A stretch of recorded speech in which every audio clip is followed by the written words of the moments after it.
Hey guys, this is Sumit. I will try my best to explain multicast in detail without boring you guys.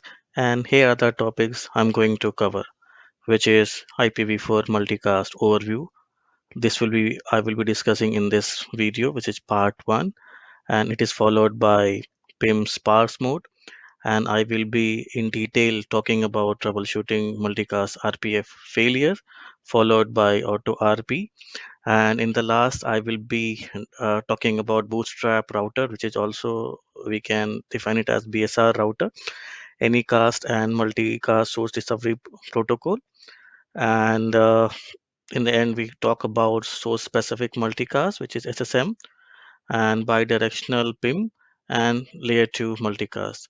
Now coming to the next slide, uh, like why we are using multicast. First we need to understand this.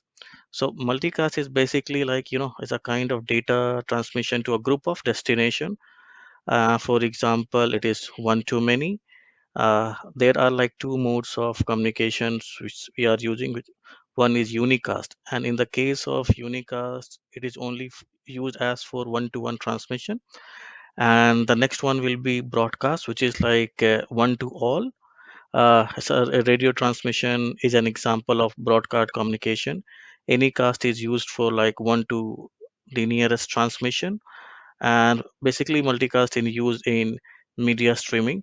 And this in this slide, I will be talking about like why we are using multicast. Why not anycast? Why not unicast? Why not broadcast? So reason is quite simple. Suppose once I'll take one scenario, a server which is sending a packet. So the next hop router will be receiving that packet, and after that, it will create multiple copies of it, and it will send to their next connected device. This way, sender has to send only one packet instead of 10 packets for the 10 receiver. So this way, server will have less processing, which means there will be less uh, network bandwidth resources. And even if we transfer less packet, definitely router will be using less memory, and it can forward more packets very quickly. We'll be talking about reasons of avoiding unicast.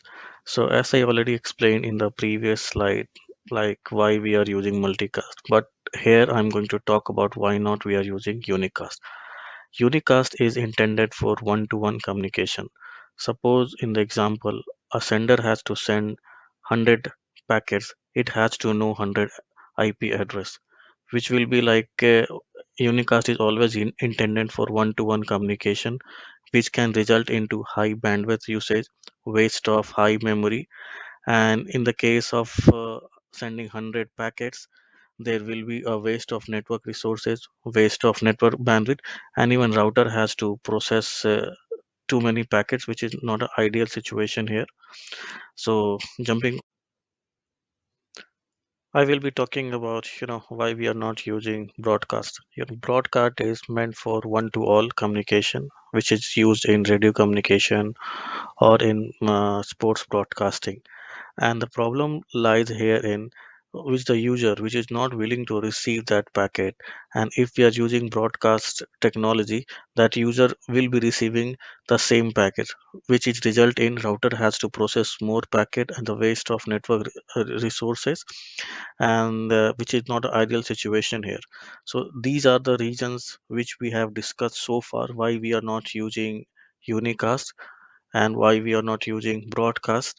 And now we will talk about more in detail about multicast and their technology. From the beginning of my presentation, I'm talking about advantages of using multicast. Does it really saves network bandwidth? I'm going to discuss it in detail further. Like it uses single data generated, like from sender to receiver. If there are 100 transit devices, definitely each router has to duplicate the packet, which means sender doesn't have to send n number of packets. So also in this case, sender is not aware of the receiver, and the router makes single forwarding decision for all the recipient, and the user which are not intended to receive those packet, they won't get it. And in this case, only one packet is replicated per interface, which saves a lot of bandwidth. And talk about like in which cases multicast technology should be avoided. Like it is meant for only UDP based application, so we can't use TCP. And there are a couple of issues when we are using multicast. Like it is based on best effort delivery, which means there aren't any acknowledgement of packets. And the second issue will be like duplication of packet. It may arises during network reconversion. And the third issue could be out of order packets, so there aren't any option of resequencing in UDP applications. About the working flow of multicast, the step one would be sender sends UDP multicast traffic with group destination address. Next step would be, which is step two, interested receiver join group addresses by signaling router on the LAN, followed by router will be building loop free topology from sender to receiver to receive multicast packet. Going to talk about in depth about multicast components, which are divided into three main categories, namely group addressing, control plane, data plane. Group addressing is, which is further divided into two categories, which is layer 3 addressing followed by layer 2 addressing. And the control plane, we will be talking about IGMP, PIM, multi-source discovery protocol, and MBGP. And in data plane, we will talk about reverse path forwarding, multicast routing table. So in the coming slides, we'll talk about in detail and understand how this technology works. Thing.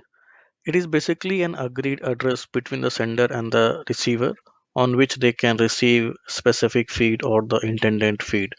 The receiver always listen for the traffic for the intended group which they are subscribed for. And And the thing to note, traffic is always sent to a group, never from a group, which is like one-way communication from from the sender to the receiver. And group addressing, it uses both layer 3 and layer 2 addresses. We'll talk about in detail in the coming slides. Hey guys, I will be talking about layer 3 addressing and layer 2 addressing. So layer 3 addressing, basically it denotes class tree address space which starts with 224.0.0.0 with a subnet mask of 4 until 239.255.255.255. And in this slide I have included couple of range of IP addresses which which we cannot be using for multicast because it is reserved for future work and privately owned multicast, and even for local addresses, and even for source specific multicast. While talking about layer 2 addressing, here in this case IPv4 address mapped uniquely with the MAC address to forward traffic on the LAN. Basically it denotes like it is allowing layer 2 switch to forward multicast traffic intelligently. And the, it also talks about like how MAC addresses uniquely map with the IPv4 addresses. I'm going to tell you how to convert IPv4 address into MAC address uniquely. I will show you the easy way to convert layer 2 multicast address. Basically, it's nothing. It's converting IPv4 address into the MAC address.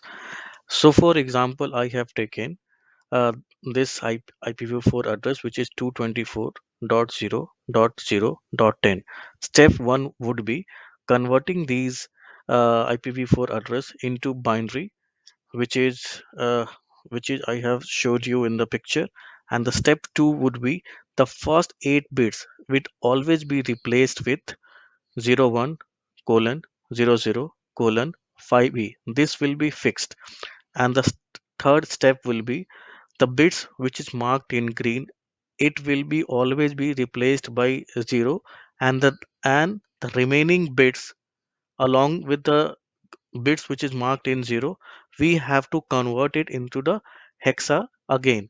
So after converting the 224.0.0.10, and the answer would be 01 colon 00 colon 5e colon 00 colon 00 colon 0a.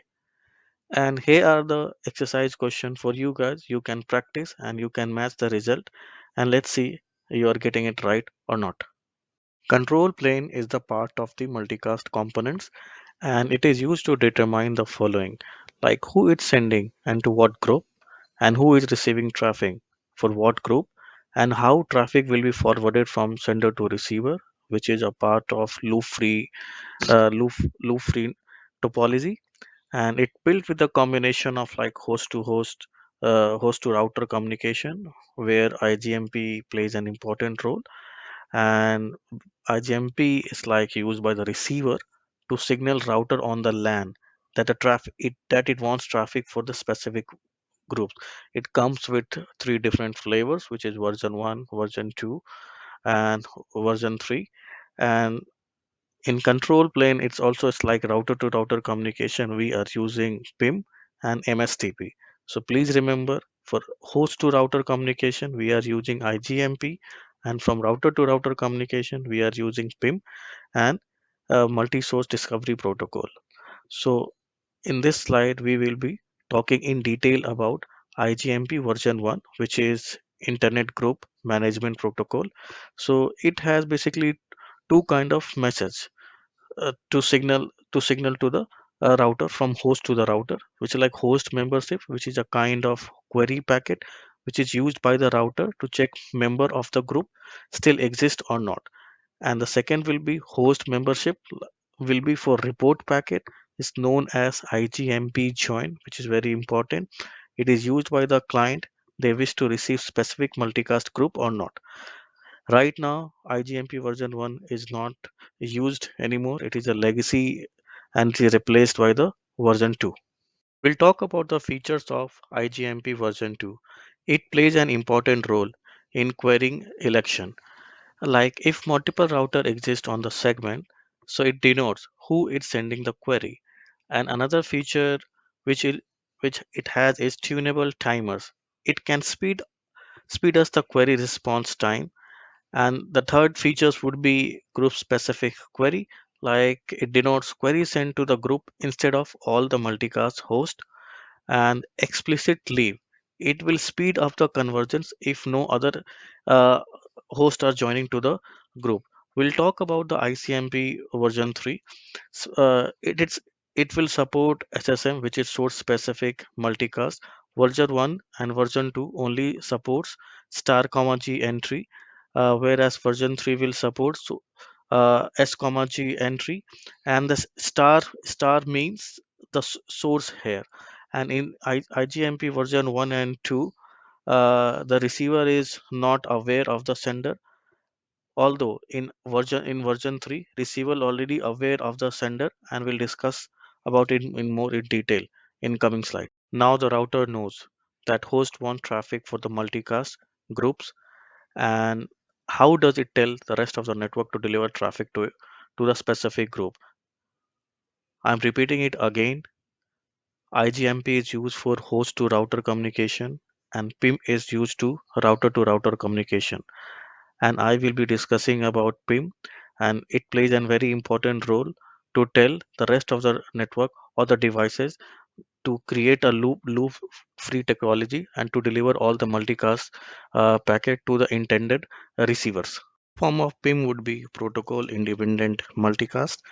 It is used in router to router communication, and the important feature is to build loop free topology from sender to receiver.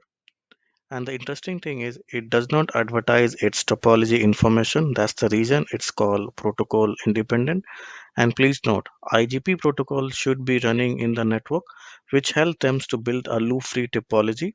It comes with two different versions, which is PIM version 1 and PIM version 2, and it has two modes of operation, like operating things. Basically, we can say PIM sparse mode and dense mode. We will be talking PIM sparse and dense mode in the coming slides. We'll understand about PIM dense mode and followed by sparse mode. So basically in dense mode, it is considered as a implicit join.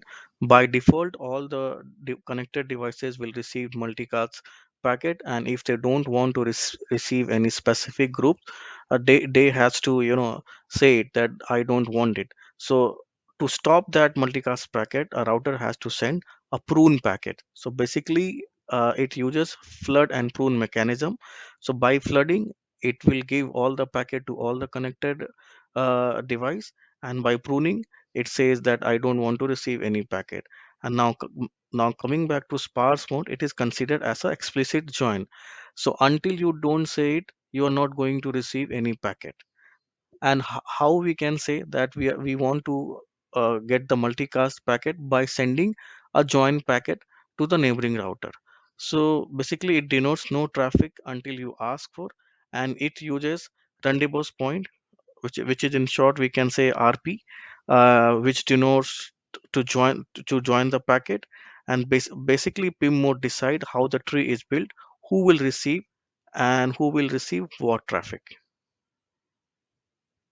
Other uh, multicast components we will be discussing here, which is multicast data plane. So there are a couple of things to consider. Like once the path is built from the sender to the receiver, definitely traffic will flow. So before traffic flow, there are some checks should be carried out. So one of the mechanism would be reverse path forwarding, which is RPF check, which is responsible for providing loop loop prevention. And it also denotes like is traffic received on the correct interface or not.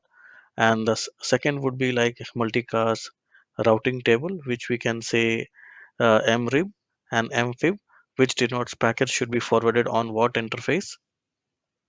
Some questions should come into your mind, like if PIM does not share its own topology, so how come it knows about the network path is loop free?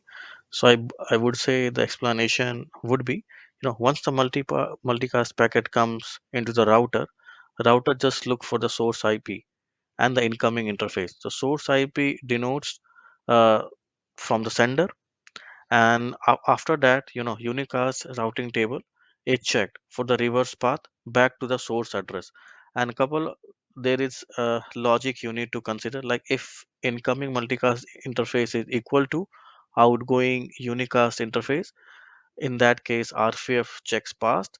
And if incoming multicast interface is not equal to outgoing unicast interface towards the source, then RPF checks fails, and in that case packet is dropped. Advantage of using RPF, which is reverse path forwarding. So see, if RPF checks succeeded for the multicast packet, we can be 100% sure that path from the sender to the receiver is always be loop free. And in some cases, if RPF checks fail, then definitely there are chances that there is loop in the path, and RPF always denote the part is 100% or the 200% loop free. That's the reason we should always use RPF in multicast network. Are towards the end of part one, and we will be talking about multicast routing table.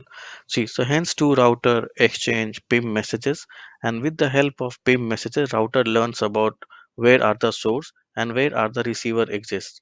So like in incoming interface denotes interface facing upstream, which is towards the sender, and outgoing interface denotes towards receiver, which is downstream. And here is a one split horizon behavior we need to understand. So same interface cannot be, one same interface, it cannot be placed in the incoming interface or the outgoing interface. The interface should be unique, and if the RPF checks pass it, then traffic flow from the incoming interface to outgoing interface. And please subscribe my YouTube channel, and the part 2 video should be coming soon.